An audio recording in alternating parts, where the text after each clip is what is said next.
बिस्मिल्लाहिर्रहमानिर्रहीम। मैं हूं रज़ा मेकर, आप देख रहे हैं IRK न्यूज़। आइए जानते हैं आज की कुछ अहम अपडेट्स इमरान रियाज खान से। पाकिस्तान तहरीक इंसाफ से अपने बंदे काबू नहीं आ रहे। हालांकि बंदे लिख लिख के दे रहे हैं, लेकिन इनको जब तक कानूनी तौर पे बाउंड नहीं किया जाता, जब तक कि ये बंदे कानूनी तौर पे बाउंड नहीं हो जाते, जब तक कि इनका वोट देने का हक इनसे छीन नहीं लिया जाता, पाकिस्तान तहरीक इंसाफ सिक्योर नहीं होगी। वजह यह है कि हुकूमत के पास जो मेंबर्स हैं वो 212 हैं। उनमें 2 मेंबर जो हैं वो पाकिस्तान तहरीक इंसाफ के हैं, जिनमें एक चौधरी इलियास गुजरात से। ये आदमी मुझे धमकियों वाले मैसेजेस भी करवा रहा है, टेलीफोन भी करवा रहा है, तो ठीक है करवाता रहे, इससे पहले भी बड़े देखे हैं एक और सही। तो बहरहाल ये जो चौधरी इलियास है ये तो काफ लीग को ज्वाइन कर चुका है, और आदिल बारजोई जो है बलूचिस्तान में वो नून लीग को ज्वाइन कर चुका है। और इन दोनों लोगों ने बयान अल्फी लिख कर दिया था, और बयान अल्फी लिख कर दिया, और एक को नून लीग में डाल दिया और एक को काफ लीग में डाल दिया। ये 2 वोट अगर हुकूमत के गिने जाए तो 214 बनते हैं। इन 2 बंदों को बार बार पाकिस्तान तहरीक इंसाफ कह रही है कि भाई आप चल के जाकर किसी अदालत में खड़े होकर जो हम आपको कह रहे हैं हमारी डायरेक्शन के मुताबिक चले और जाकर जान छुड़ाएं। आप बताएं कि आप काफ लीग के मेंबर नहीं हैं। अगर ये आदमी काफ लीग से निकलता है तो काफ लीग की एक मखसूस नशिस्त भी निकल जाती है, तो हुकूमत की 1 नहीं 2 सीटें जाती हैं।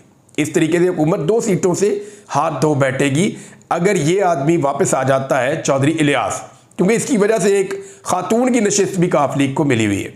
तो काफ लीग की 5 सीटों से कम होकर 3 रह जाती हैं अगर ये बंदा निकल जाता है। तो आदिल बारजई जो है वो वहां से निकलेगा, तो इस तरह 1 सीट जो है वो यहां पे बढ़ जाएगी मखसूस पाकिस्तान तहरीक इंसाफ के लिए। ये बड़ी इंटरेस्टिंग सिचुएशन है। 2 बंदे तो ये हैं, बाकी जो है वो आपको पता है रियाज फतेहाना साहब हैं, वो बिल्कुल आज़ाद हैसियत में जिसको मर्जी वोट डाल सकते हैं। इसके अंदर जो है वो एक है, क्या नाम है, ब्रिगेडियर असलम घुमन साहब हैं, वो भी जिसको मर्जी वोट डाल सकते हैं। असलम घुमन साहब के बाद जो औरंगजेब किची साहब हैं वो भी किसी को भी वोट डाल सकते हैं। फिर एक उस्मान चौधरी उस्मान साहब हैं साहिवाल से, वो भी किसी को भी वोट डाल सकते हैं। तो 4 बंदे तो ये हो गए। एक जो है मुबारक ज़ेब है, मुबारक ज़ेब को इन्होंने कंट्रोल कर लिया है और वो इनके काबू में है, और मुबारक ज़ेब के साथ जो भी उसके मुतालबात थे वो खैबर पख्तूनख्वा हुकूमत ने पूरे किए हैं। तो उसके बाद वो तो कंट्रोल में। अब पाकिस्तान तहरीक इंसाफ अपने बंदों को अभी तक, मैं आपको क्लियरली बता रहा हूं, ये जो मर्जी कहते रहे खड़े होकर, जो मर्जी स्टेटमेंट्स देते रहे, मैं आपको बता रहा हूं कि अभी तक ये पाकिस्तान तहरीक इंसाफ के हाथ पांव फूले हुए थे। इनके बंदे सवाए एक मुबारक ज़ेब के कोई इनके कंट्रोल में नहीं आया था। ये बंदों की फैमिलीज को लेकर आए, ब्रिगेडियर असलम घुमन के भाई को लेकर आए, उन्हें कहा जी आप पटिशन डालें उनकी बादयाबी के लिए, उन्होंने डाली, लेकिन ब्रिगेडियर साहब इनके कंट्रोल में नहीं आए उस वक्त तक जब तक के मौलाना साहब ने तरमीम को मुस्तरद नहीं कर दिया। मौलाना साहब अगर आसरा ना करवाते तो पाकिस्तान तहरीक इंसाफ को ऐसा सरप्राइज मिलता कौमी असम्बली में कि इनको लग पता जाता। इनके कंट्रोल में नहीं है। मैं दोबारा कह रहा हूं, जितने चक्कर इन्होंने मौलाना साहब के घर के लगाए हैं, इतनी मेहनत ये अपने बंदों पे कर लेते तो मौलाना साहब के घर एक दफा भी ना जाना पड़ता।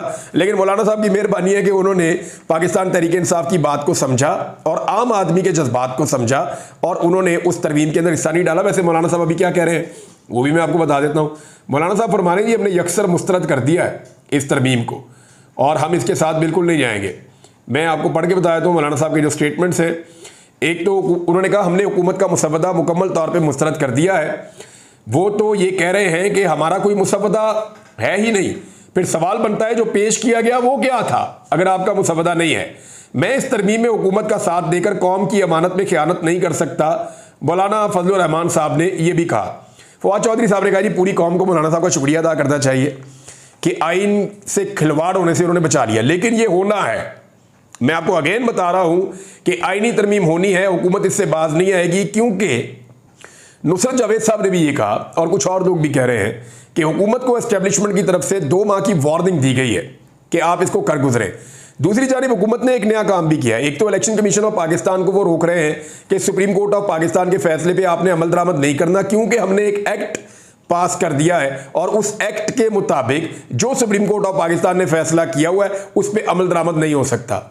लिहाजा मखसूस नशिस्तें आपने नहीं देनी पाकिस्तान तहरीक इंसाफ को। लिहाजा आपने जो पाकिस्तान तहरीक इंसाफ के आज़ाद अरकान रह गए थे उनको आज़ादी छोड़ देना है, ताकि जब चाहें हम उनके वोट भी हासिल कर सकें। तो ये हुकूमत ने कोशिश की है एक दफ़ा, फिर सिर्फ एक कोशिश नहीं की, एक और भी की है। लेकिन याद रखिएगा अभी भी सुप्रीम कोर्ट ऑफ पाकिस्तान का एक तफसीली फैसला आना बाकी है। वो 8 जजेस का फैसला होगा और जब वो तफसीली फैसला आएगा तो बहुत सारी चीजें मजीद क्लियर हो जाएंगी। अभी किसी के वहमो गुमान में भी नहीं है जो हो सकता है, यानी मुझे भी आइडिया नहीं है, लेकिन जब मैं रिपोर्टर से पूछता हूं जो वहां कोर्ट में जाते हैं, जो एनालिसिस करते हैं, जब मैं उनसे पूछता हूं तो वो कहते हैं कि हमें लगता है कि बहुत बड़ा सरप्राइज आने वाला है। और उन सबका ये आइडिया है कि जब भी मखसूस नशिस्तों के हवाले से तफसीली फैसला आएगा तो हुकूमत के 14 तबक रोशन हो जाएंगे। बहरहाल पाकिस्तान तहरीक इंसाफ के पास अभी ये मौका बाकी है, लेकिन एक काम और है जो हुकूमत करने जा रही है। इसी हुकूमत ने सुप्रीम कोर्ट का प्रैक्टिस एंड प्रोसीजर एक्ट बनाया था, यानी इससे पहले ये इख्तियार चीफ जस्टिस का होता था कि वो केस जहां दिल करे जो मर्जी बेंच बना के लगा देते थे। तो जस्टिस उमर अता बंदयाल साहब को गालिबन उस दौर में काबू करने के लिए इन्होंने एक नया कानून बना दिया, जिसके मुताबिक 3 रुकनी एक कमेटी बन गई, जिसमें चीफ जस्टिस और उनके बाद दूसरे और तीसरे नंबर के जज, ये 3 जजेस बैठेंगे और बैठने के बाद ये फैसला करेंगे कि बेंच क्या बनाना है, और बेंचों की तश्कील और जो अहम मामलात हैं बेंचेस से मुतालिक वो ये कमेटी करेगी। अब हुआ ये कि कादी साहब को उस दौर में तो ओबलाइज कर दिया गया। मैंने भी कुछ वकला से बात की, उन्होंने कहा ये कादी साहब की ख्वाहिश पे हुआ था कि कादी साहब को डालना था उस कमेटी में ताकि बंदयाल साहब के दौर में भी वो इन्फ्लुएंस कर सके।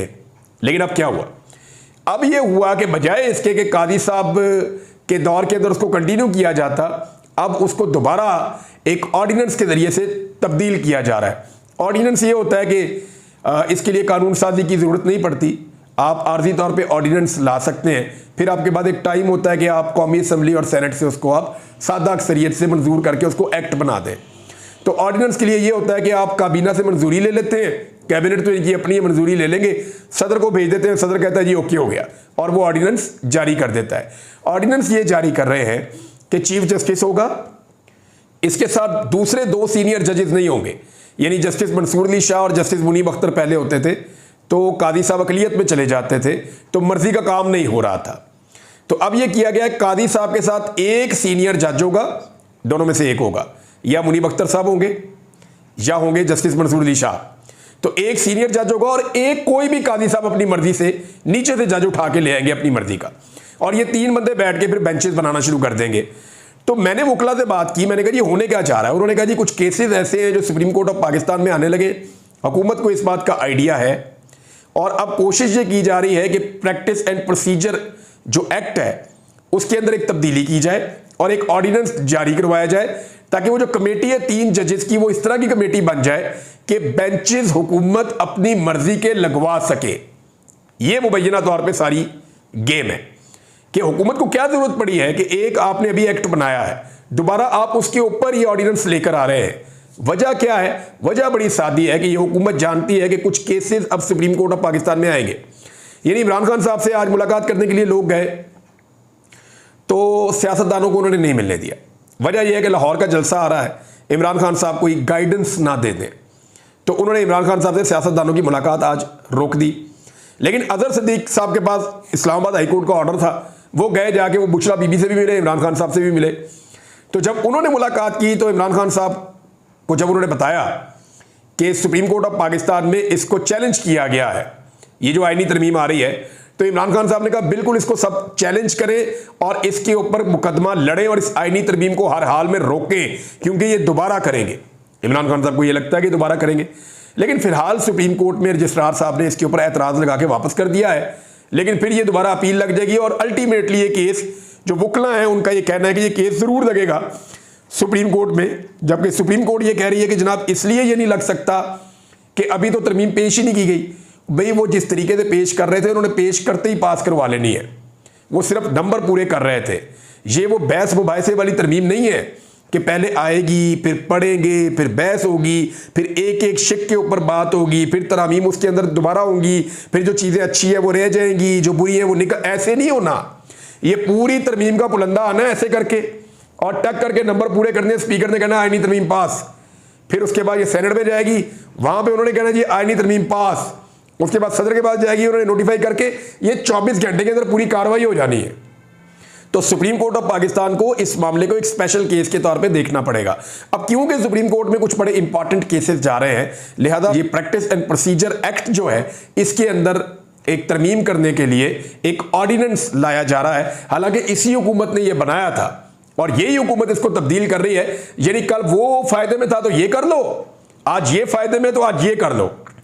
अंदाजा कीजिए कि जस्टिस कादी फायद ईसा साहब के लिए या उनको फैसिलिटेट करने के लिए बज़ाहिर दिखाई देता है ये चीजें और ये नजर आता है और लोग खुलकर कहते हैं ये कि उनको फैसिलिटेट करने के लिए हुकूमत कितनी दफा ऑर्डिनेंस लेके आएगी, कितनी दफा अपनी चोरी बचाने के लिए एक्ट पास करेगी। दूसरी तरफ एक और इंपॉर्टेंट खबर है, मैंने आपको पिछले वीलॉग में कहा था कि जस्टिस तारिक महमूद जहांगीरी साहब का जो ट्रिब्यूनल है वो बहुत आखिरी जगह पे पहुंचा हुआ है और किसी वक्त भी इस्लामाबाद की 3 सीटें नून लीग से छिन जाएंगी। ये मामला 50 दिन तक लटकाया जस्टिस आमिर फारूक साहब ने, जो चीफ जस्टिस हैं इस्लामाबाद हाई कोर्ट के। हालांकि 1 या 2 दिन में उन्होंने कहा था मैं अब इसका फैसला दे दूंगा। पहले इतना अरसा सुना, फिर भी इसको इतना लटका दिया। उसके ऊपर बहुत एतराज करते हैं पाकिस्तान तहरीक इंसाफ के लोग, लेकिन अब उन्होंने अपना महफूज फैसला सुना दिया। उन्होंने इलेक्शन ट्रिब्यूनल के जस्टिस तारिक महमूद जहांगीरी को तब्दील करने का इलेक्शन कमीशन का हुक्म कल अदम करार दे दिया है और अदालत ने इलेक्शन कमीशन को मामला वापस भिजवाते हुए दोबारा फैसले की हदायत भी कर दी है। यानी वो कह रहे हैं तहरीरी फैसला बाद में जारी किया जाएगा, लेकिन मामला ये है कि अगर आपने कह ही दिया कि आपका ये फैसला गलत है जस्टिस तारिक महमूद जहांगीरी को हटाने का, तो फिर आप फैसला दे देते कि तारिक महमूद जहांगीरी साहब केस सुनेंगे और वो केस सुनना शुरू कर देते। अब वापस इलेक्शन कमीशन को भेजा है, वो गौर खौफ शुरू कर देगा। इलेक्शन कमीशन ने सुप्रीम कोर्ट ऑफ पाकिस्तान के वजाहती ऑर्डर के बावजूद 3 मीटिंग्स की हैं और अभी तक किसी नतीजे पर नहीं पहुंचा। तो मुझे तो लगता है इन्होंने अपने ऊपर तौहीन अदालत लगवानी है या ये किसी बड़े आईनी बहरान और तसादुम की तरफ बढ़ रहे हैं। तो नाज़रीन, ये थी आज की अहम अपडेट्स। इसी के साथ अपने मेज़बान रज़ा मेकिन को इजाज़त दीजिए। अल्लाह हाफिज़।